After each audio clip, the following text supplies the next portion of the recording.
everyone, my name is Victoria Brewer, and today I'll be talking about bulimia nervosa. My goal is to help you understand what this disorder really looks like, not just the symptoms, but also the emotional impact, cultural pressures, and the treatment that support recovery. Bulimia is often misunderstood or overlooked, so in this presentation, I want to give a clearer perspective on what people with this disorder experience. What is bulimia?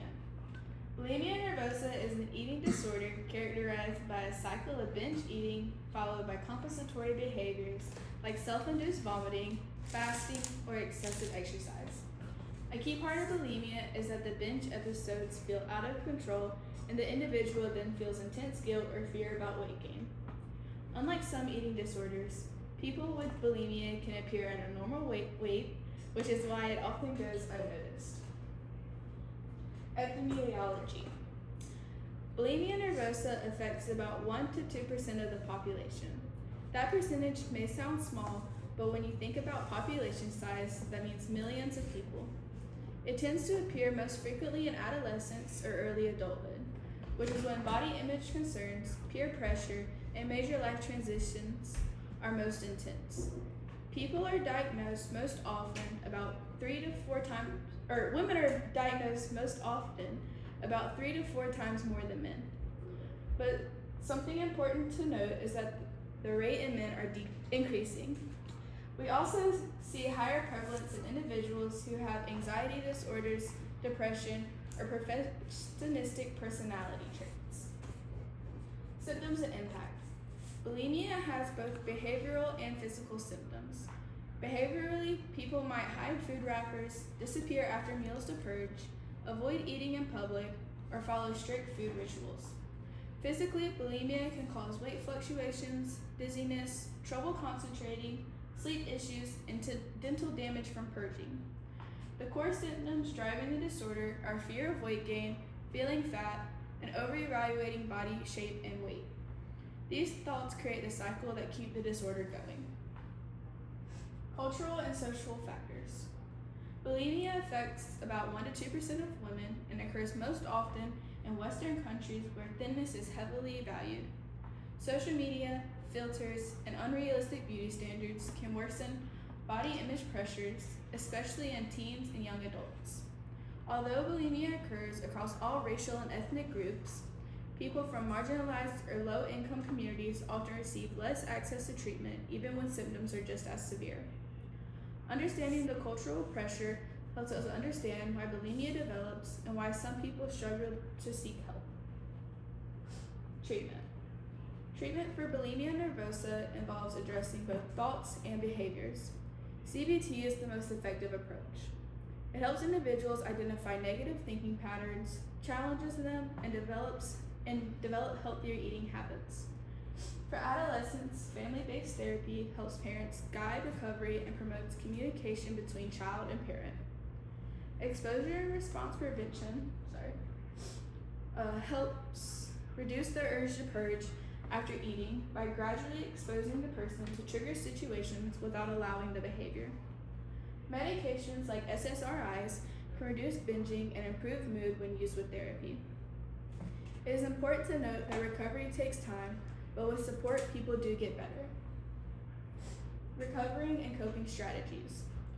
Recovery from bulimia nervosa is not just about stopping binging and purging. It is a holistic process that includes therapy, lifestyle changes, and strong support systems. Therapy is still central. CBT, ERP, and family-based therapy help individuals understand their thoughts and feelings, reduce maladaptive behaviors, and rebuild healthy eating patterns. Alongside therapy, self-care strategies can make a big difference. Mindfulness and meditation help manage stress and urges.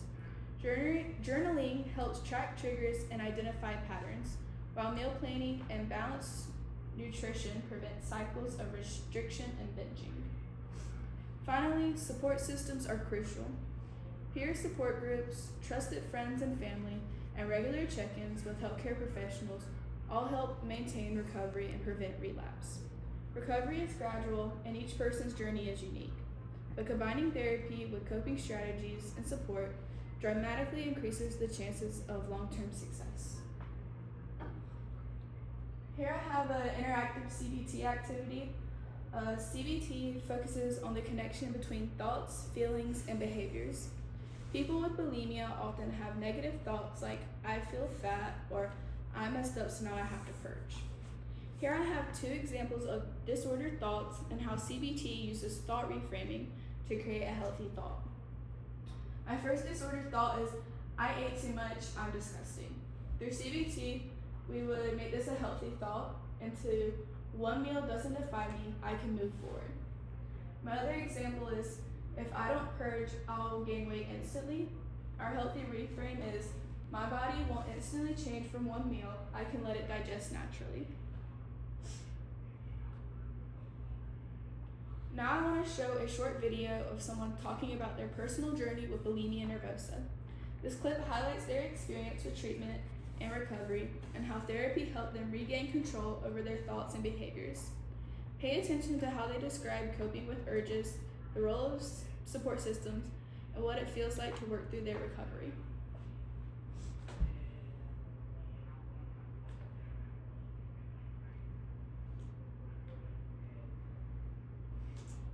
Exactly what's happening in our brain when our brain is changing. We're building these new ways of viewing the world that can become so developed that we forget our old defaults. They become a true thing of the past. Brain has a phenomenal ability to change. And by showing up every single day, and by challenging these core beliefs that I had, which is very hard to do when it's so embedded in society, it's so embedded in like a lot of people's opinions and views of the world, but by challenging that, no matter how hard it was, my brain was learning that it is safe to be me, safe to be a human and to show up and make mistakes, but also importantly, it's safe around food. I'm not going to starve. Food isn't going anywhere, and I'm safe in my body, I'm safe exactly as I am, and lovable, worthy as well. My brain was changing.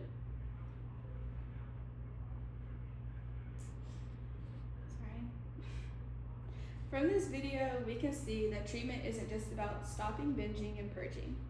Recovery involves learning to manage thoughts and emotions, rebuilding self-esteem, and using support systems effectively. Even though the person in the video may not mention CBT explicitly, what they describe, the challenging negative thoughts and gradually regaining control, aligns perfectly with CBT principles and other therapeutic approaches we've discussed. This real-life perspective shows that recovery is possible, and with the right combination of therapy, coping strategies, and support, individuals can lead healthy and fulfilling lives.